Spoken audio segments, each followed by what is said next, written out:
Pulse of the People, Florida edition. How is the Florida fan base feeling after the season has ended, after the transport portal window has now ended, recruiting has kind of taken a lull in terms of like wrapping up the 2024 class? How is Florida feeling?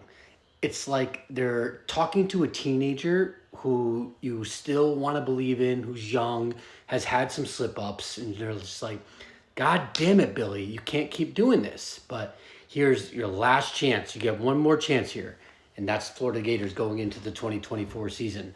Now they were primed to be set up for success. They had the top three recruiting class, approaching signing day, and all of a sudden there was just a flood of commits that had decommitted and pulled out and had committed elsewhere. They lost seven blue chip recruits, since last September, who had committed to other places.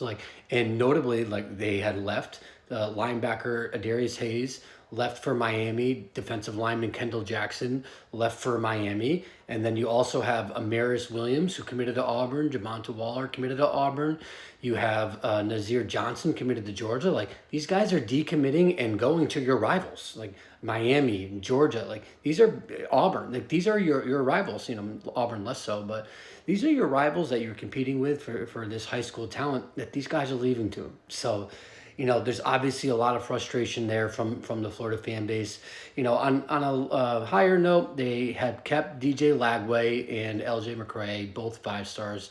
A lot of hope and faith in DJ Lagway. He looked to be a pretty elite quarterback based on what we've seen, or what I've seen from his camps and some other film. So, that's good. You can still hang your hat on that. They kept the quarterback. That was a pretty important piece. But man, they dropped from top three to 15, 16. So they had a pretty significant hit. Now, all that said, they still have a pretty solid class coming in. But I feel like that when they were at that number 3 ranking, that was where Billy was like, okay, we're building for the future. We have this to look forward to.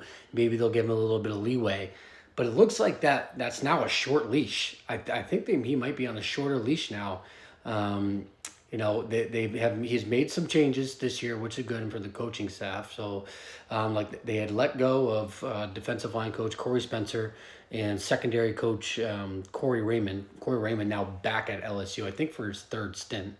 And they replaced, the defensive line coach with Gerald Chatham from Tulane and Will Harris from the Chargers. So they bring in some good guys, and hopefully that they can be, experienced enough to bring those position groups to where they need to be.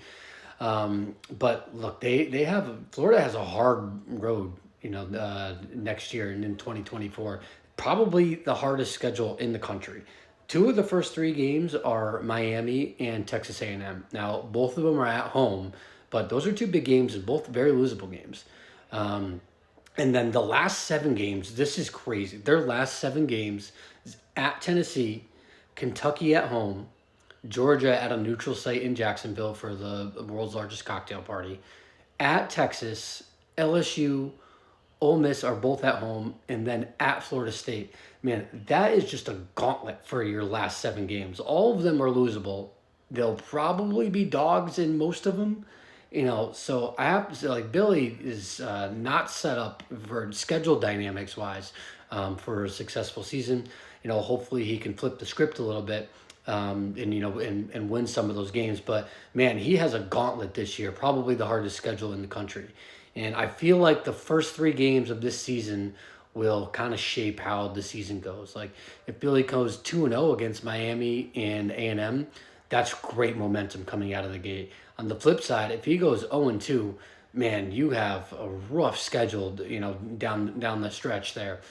So those first 3 games will be pretty important. So all that said, pre-spring camp pulse, what's going on here? I think overall the Florida fan base is very anxious.